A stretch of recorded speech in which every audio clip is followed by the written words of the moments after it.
It's 8 o'clock.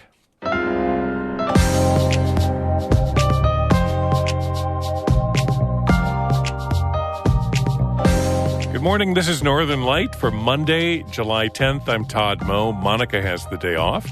In Ogdensburg, a city of 10,000 people, there isn't a single major childcare center, but that might be changing. The Ogdensburg Bridge and Port Authority is working on building a center that would serve hundreds of families.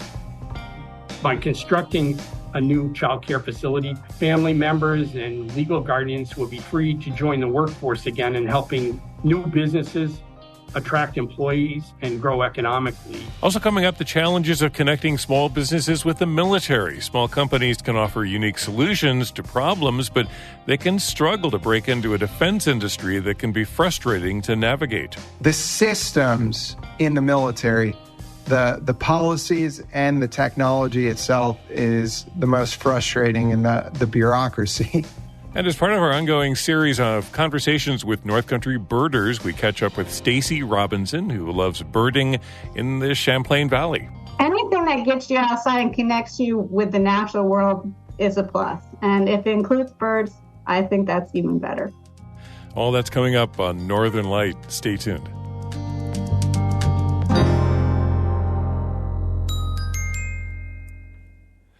Broadcast of Northern Light here on North Country Public Radio is supported by the Village Mercantile, bringing Saranac Lake to places beyond the Adirondacks, offering Adirondack-made and inspired goods, villagemerc.com, anything but general, and by Apothecary Chocolates, making gourmet chocolates by hand from all natural herbs, botanicals, and tree syrups, apothecarychocolates.com.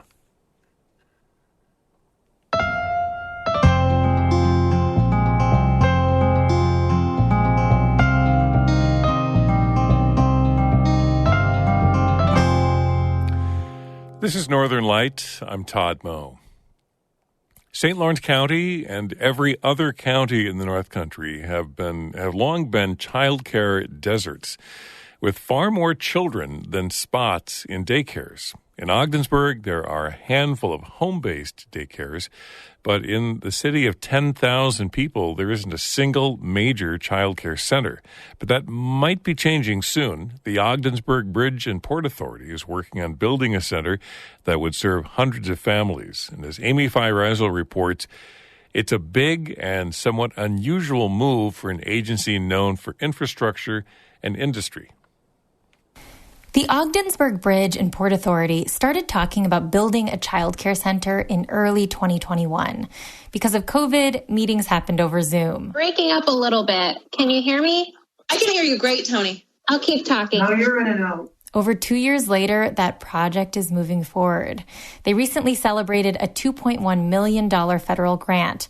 They'll need about 3 times that, but it's enough to start planning. Senator Kristen Gillibrand helped secure the grant. She spoke at a press conference in late June in Ogdensburg. Childcare is really important for our communities. It's also really important for our economy. It's important so that people can go to work, so they can create businesses, so they can provide for their families, and so that our children get access to that really good early childhood education, which makes the difference between succeeding and not for many, many children. The Ogdensburg Bridge and Port Authority will use the federal grant to build a 15,000 square foot childcare center at its Commerce Park in downtown Ogdensburg. It'll be public, not just for their employees, and they hope to open in the fall of 2025.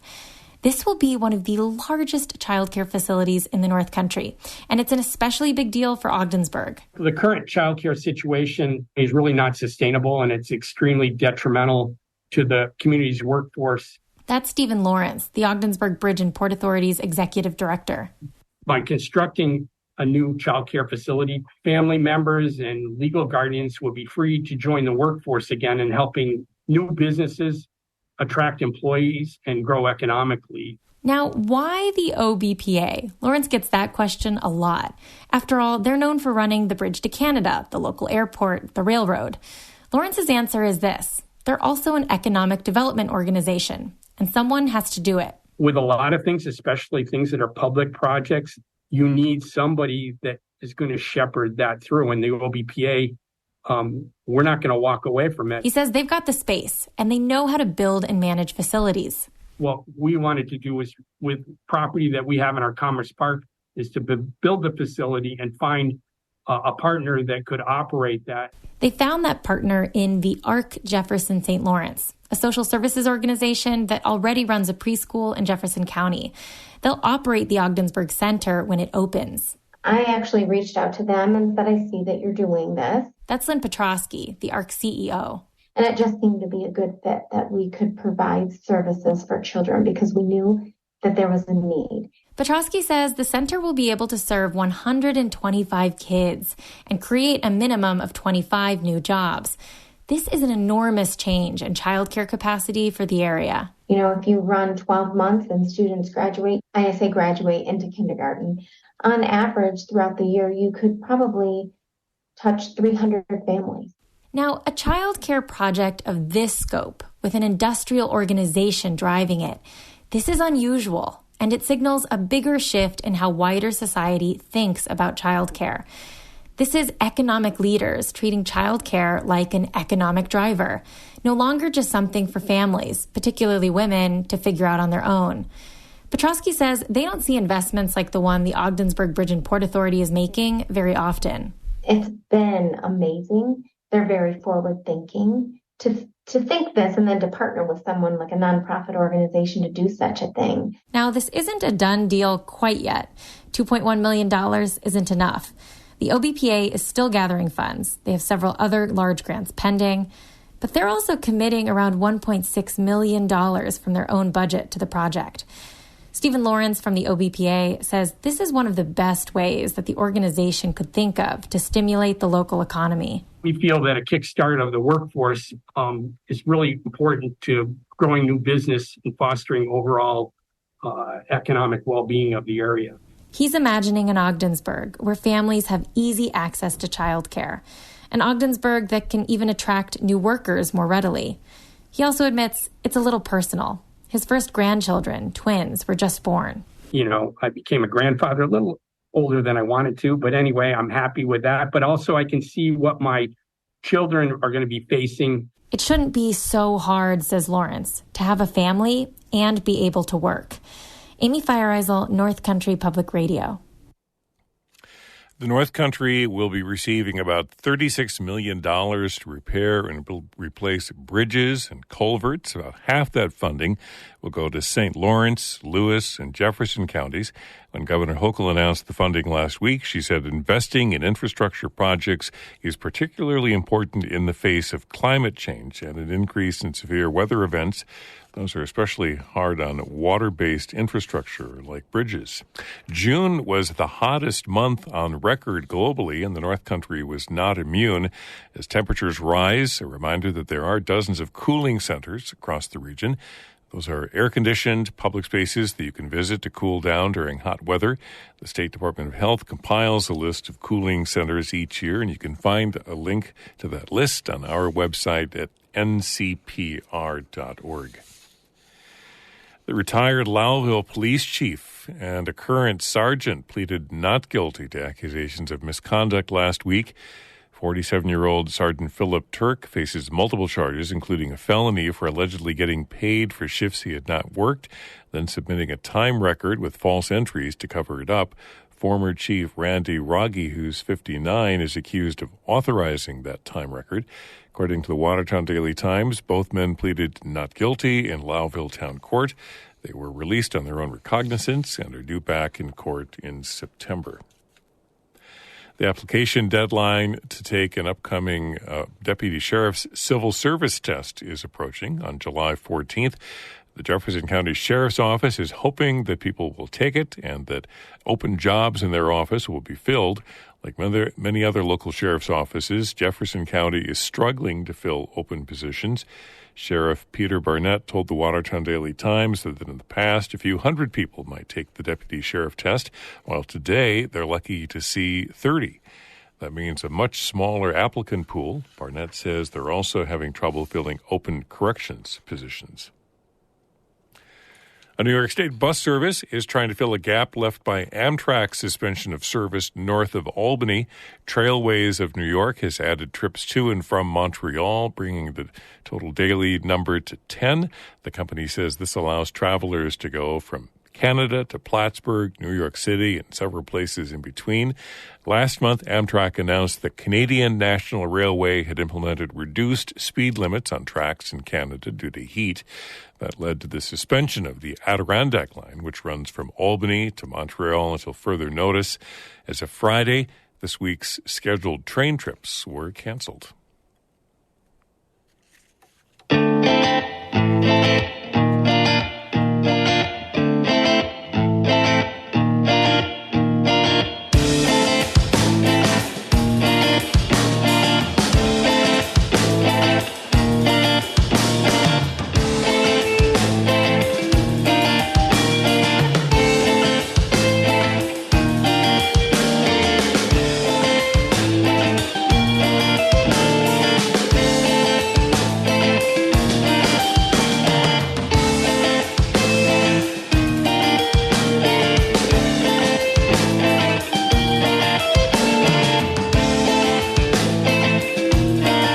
Listening to Northern Light here on North Country Public Radio. The time is 11 minutes past 8.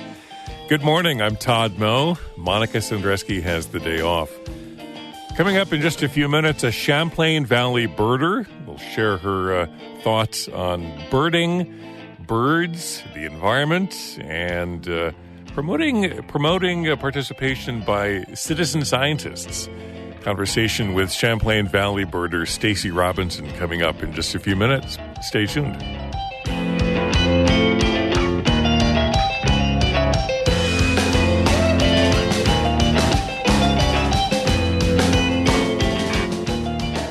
Music by Mark Corey in Watertown. You can hear more of Mark's music on our website. It's part of the Underscore Project. Check it out anytime at ncpr.org/underscore. Northern Light is supported by Adirondack Experience, the museum on Blue Mountain Lake, presenting a full season of events and activities, now open 7 days a week. Tickets at the adkx.org. And St. Lawrence Health, whose affiliation with Rochester Regional Health means more patient access to specialty care. stlawrencehealthsystem.org. Attorneys General from 10 states, including New York and Vermont, plan to sue the U.S. Environmental Protection Agency, saying its failure to review and ensure emission standards for residential wood-burning stoves has allowed the continued sale of appliances that could worsen pollution. That means programs that encourage people to trade in older stoves and other wood-burning appliances, such as forced air furnaces, haven't necessarily improved air quality, according to the states. Quote, if newer wood heaters do not meet cleaner standards, then programs to change out old wood heaters may provide little health benefits at significant public cost. That's according to what the states wrote last week in a 60-day notice of intent to sue. The states involved include New York and Vermont, Alaska, Illinois, Maryland, Massachusetts, Minnesota, New Jersey, Oregon, and Washington. They allege the EPA's current standards aren't good enough, and that even if they were, the agency's testing and certification program is so ineffective that it's failed to ensure those standards. The EPA declined to comment on pending litigation. The states allege that the EPA's current standards must be reviewed and that its testing and certification program is so ineffective it's failed to ensure the existing standards. A large share of the money the Pentagon pays to military contractors goes to giant corporations like Boeing, Raytheon, or Northrop Grumman. But the military wants to get more small businesses in that mix, too, a goal that can be challenging both for the Pentagon and the businesses themselves. Eric Schmid reports for the American Homefront Project. Let's start off with why the Defense Department wants to work with more small businesses. Military leaders cast it as a national security threat and say without them, the DoD risks withering supply chains and losing out on innovation. Smaller companies have a key advantage compared to the bigger contractors the military has established relationships with. The biggest one is risk, right? They can take bigger risks. They can try different things. Colonel Martin Salinas is the chief operating officer at AFWorks, the Air Force's innovation arm. He says it's more likely that a small company will develop an entirely new solution for the challenges the military faces. With AFWorks, Salinas seeks those firms and works to bring them into the Air Force's fold through things like the Small Business Innovation Research Program. So if we are funding that small American company, ideally our adversaries are not. Salinas says AFWorks manages more than $1 billion a year in these kinds of contracts. But the process for companies who want to tap this pool of cash can be daunting and cumbersome. Patrick Hitchens is the CEO of Austin-based Fit Rankings and first approached the military in 2018 about them using his company's technology around tracking data from wearable fitness devices.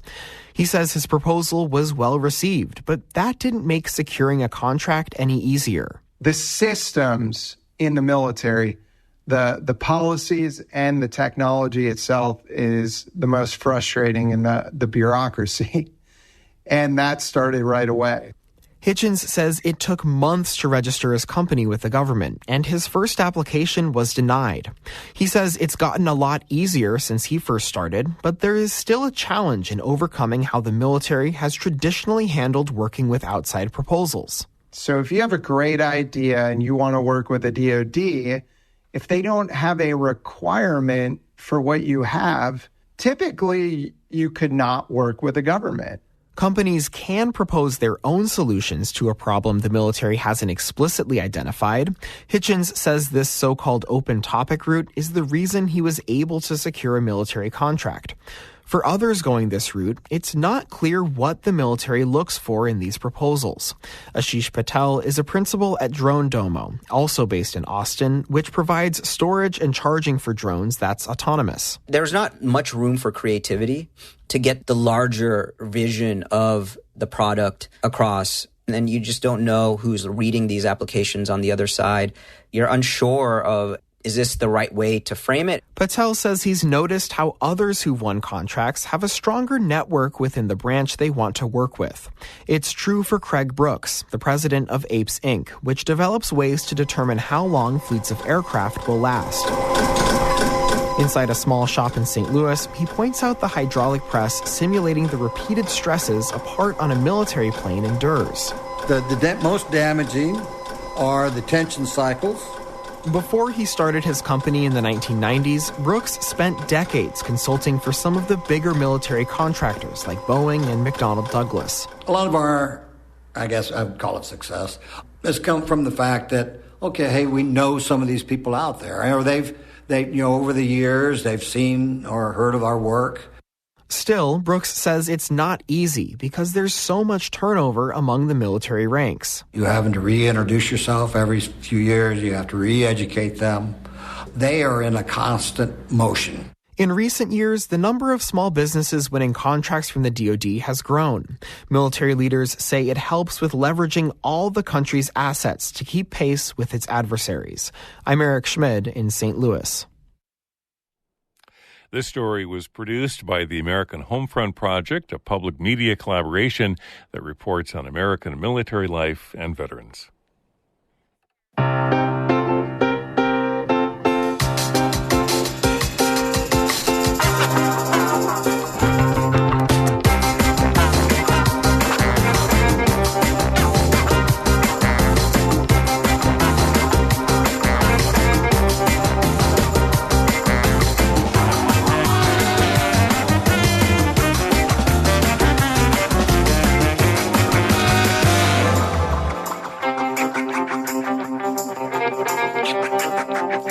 You're listening to Northern Light right here on North Country Public Radio. I'm Todd Moe. Coming up in a moment, a love of birding along Lake Champlain. Also, we'll check some of the events on our community calendar and more of Morning Edition coming up at 8:30. Weather Service says clouds, occasional rain, maybe some heavy rain showers at times, especially in the Adirondacks, Glens Falls, Lake George, those communities. Highs this afternoon in the 70s, light winds out of the south, lows in the 60s tonight. Still a good chance of some showers tonight as well. And tomorrow, about a 50-50 chance of scattered rain on Tuesday. Stacy Robinson is a veteran birder who has contributed to understanding bird distribution and abundance in the Champlain Valley and beyond. She grew up along the eastern edge of the Adirondacks and credits her father with being her birding mentor. About 10 years ago, her great aunt encouraged her to start keeping a life list of bird species. And she's up to 650. That's about 300 species here in the Adirondack North Country. As part of our ongoing series of conversations with birders about birding, I caught up with Stacy Robinson recently via Zoom. She's a leader in utilizing citizen science, namely eBird, in helping advance New York State's third Breeding Bird Atlas initiative. She volunteers for a variety of ornithological initiatives, including work on that Breeding Bird Atlas. This is actually my first Breeding Bird Atlas, and it lasts for a 5-year period, and we're in the 4th year right now. So I'm very actively pursuing birds. The idea with the Atlas is to actually confirm nesting, breeding birds, and where they're breeding. So you want to document that as well as closely as you can. So I'm really active with that right now. But it is true, I do lead some walks. I generally lead walks for the Audubon once or twice a year. I've led walks for the Crown Point State Historic Site, which is one of my favorite birding spots, the Champlain area trails, etc. I'm also very active. Annually, we do the New York State waterfowl count, and my girlfriend Ellie George and I head up the Champlain Valley for the counting of the birds, but we also do count birds interior in the Adirondack as well. And then additionally, I annually help with the loon census, which is actually only done one time during the year on the 3rd Saturday in July. All the loons are counted in the Adirondacks, and that information is added up by the Adirondack Loon Conservancy out of Saranac Lake. What do you see happening? I sit in my backyard in the evening and I'm hearing lots of robins and cardinals and wrens and whatnot. What are you this time of year? What are you sort of listening for, and what are you seeing and hearing? Well, the Adirondacks are very special because they host a very large number of warblers, which are terribly popular with birders. So there's over 20 species of warblers that breed in the Adirondacks. So I'm hearing and seeing a lot of warbler activity right now.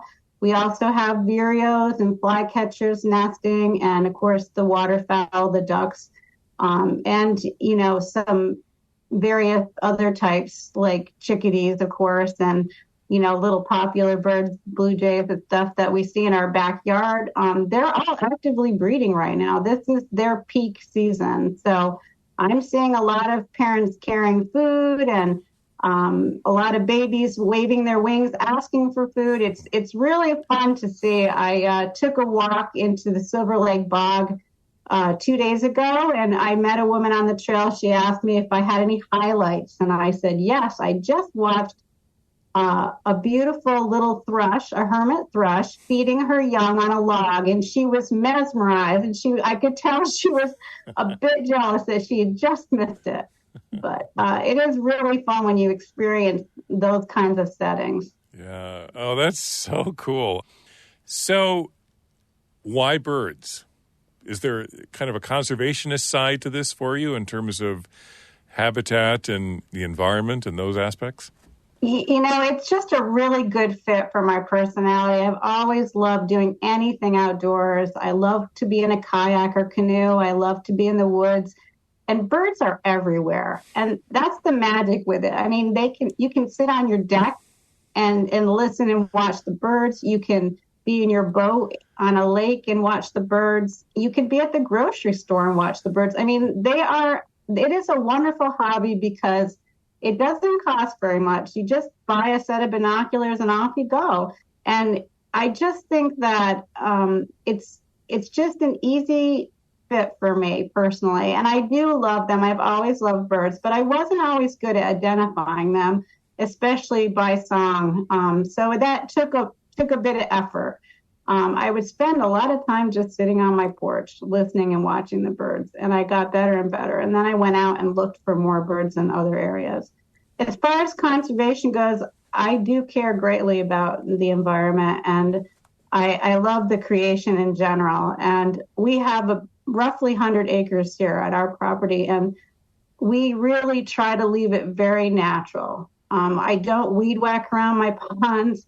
I leave everything the way it's meant to be except for our immediate yard, because I want as many birds to be able to live here as well as other wildlife. You know, we have fishers and deer and, porcupines, all kinds of goodies on our property because we let them be where they want to be. Do you have a favorite bird? Maybe not a fair question. I've always been a fan of cedar waxwings. I'll tell you a couple reasons why. My friend told me they don't have a beautiful song, which is true, but they are stunningly beautiful to watch, and they are very interactive with each other. They're always doing interesting things. Like one of their very neat behaviors, they're quite social with one another. And one of their neat behaviors is called pass the berry, where they'll line up on a branch and one will pluck the berry and they'll pass it down to the line, to each other. And I've seen a lot of that behavior amongst mates and family groups, but even just large groups of cedar waxwings. And then in the winter, we get the Bohemian waxwings, which come down from the north, and they are equally stunning and maybe sometimes even a bit more special because we only get to see them in the winter. Anything coming up this summer that there's the loon count, and anything that listeners should be aware of or you'd like folks to know about? I think there's a lot of things going on here locally that people can join in on, even just submitting what you see or hear in your yard to eBird, which is a really amazing citizen science program.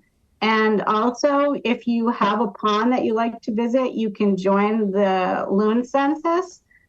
You can go to the Adirondack Center Loon Conservation. They'll give you a pond, or you can go online and actually choose a pond that hasn't been chosen yet. You can go out and see if there's loons there on the third Saturday in July. It's a fun thing to do. It gets you outside on a pretty Saturday morning. Hopefully the weather's good. Mm-hmm. Join a bird walk. Just anything that gets you outside and connects you with the natural world is a plus. And if it includes birds, I think that's even better. Including birds, that's even better. That's Stacy Robinson, a veteran birder who's contributed to understanding bird distribution and abundance in the Champlain Valley and beyond. I spoke with her as part of our ongoing series of conversations with birders in the Adirondack North Country. You can hear more conversations on our website at ncpr.org.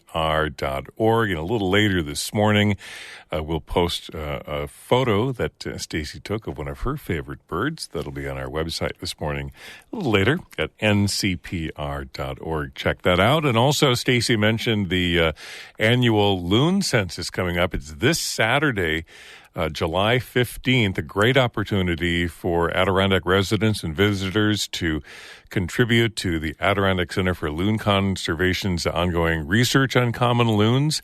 Census observers are needed for the 23rd annual loon census, Saturday, July 15th from 8 to 9 a.m. to help determine the abundance of loons during the breeding season. To participate, you can sign up for a lake in advance at 80kloon.org. That's to help minimize duplicate observations. Again, to take part in the loon count, the loon census, visit adkloon.org.